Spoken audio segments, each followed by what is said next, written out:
C'est toujours un plaisir de se retrouver ici à l'Isola pour le Corsica Bike Festival. C'est un événement que l'Agence de tourisme de la Corse accompagne. On l'accompagne sans relâche depuis son lancement en 2022. Ce festival, il s'inscrit pleinement dans la stratégie qui est portée par l'Agence de tourisme de la Corse et par la collectivité de Corse. Le but, c'est de diversifier les pratiques et les publics, c'est de promouvoir un tourisme de pleine nature et surtout, c'est de faire de notre île une destination prisée tout au long de l'année. Nous sommes d'ailleurs aujourd'hui fin octobre et on peut voir une ville comme l'île Rousse, aussi remplie à cette époque.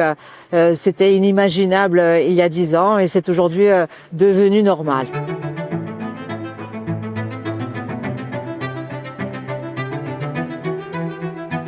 L'ATC est partenaire de cette opération depuis sa création, depuis 4 ans.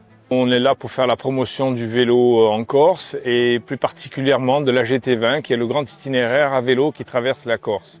Ça fait partie des 2 opérations majeures qui touchent au vélo en Corse, donc on se doit d'être partenaire de cette opération incontournable. La nouveauté de l'année, c'est la présence de la GT20 sur la plateforme France Vélo Tourisme qui recense tous les grands itinéraires qui peuvent être pratiqués en France mais aussi à l'étranger. Donc depuis un mois, l'ATC est présent sur cette plateforme et figure au même titre que les grands itinéraires de France, avec l'avantage de pouvoir à la fois télécharger l'itinéraire, mais aussi de voir tous les prestataires qui sont référencés sur cet itinéraire.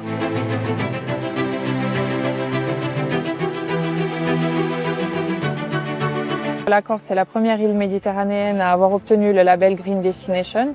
C'est un label qui est reconnu par le Conseil mondial du tourisme durable, qui comporte 84 critères et qui va évaluer les territoires selon différentes thématiques. Dans ces thématiques, on va retrouver par exemple l'environnement, l'implication des socio-professionnels, mais aussi la gestion de la destination ou encore le patrimoine ou la culture. Et dans ce sens, le cyclotourisme, et notamment à travers la GT20, répond parfaitement à cette dynamique, puisque c'est un tourisme qui se veut responsable, qui valorise la mobilité douce et qui va valoriser également le patrimoine et mettre en évidence les différents territoires de la destination au travers des 600 km d'itinéraire.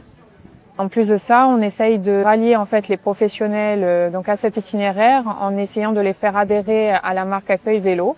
Donc pour répertorier les établissements qui sont à moins de 5 km de cet itinéraire.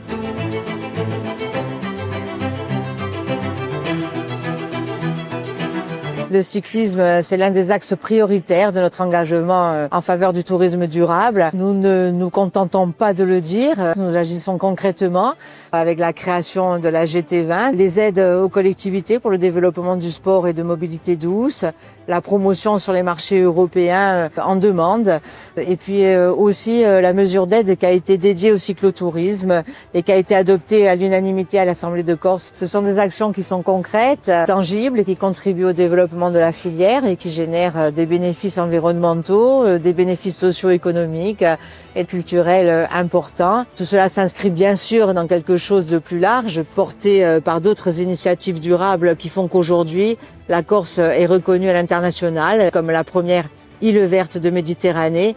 Et la preuve en est, nous avons reçu le niveau or du prestigieux label Green Destination il y a tout juste un mois. Aujourd'hui, on peut le dire, nous sommes heureux d'être ici. Ce festival, c'est l'un des symboles de la direction prise par le tourisme en Corse depuis quelques années. Et je le répète, nous sommes heureux que ça se passe ici à l'Isola.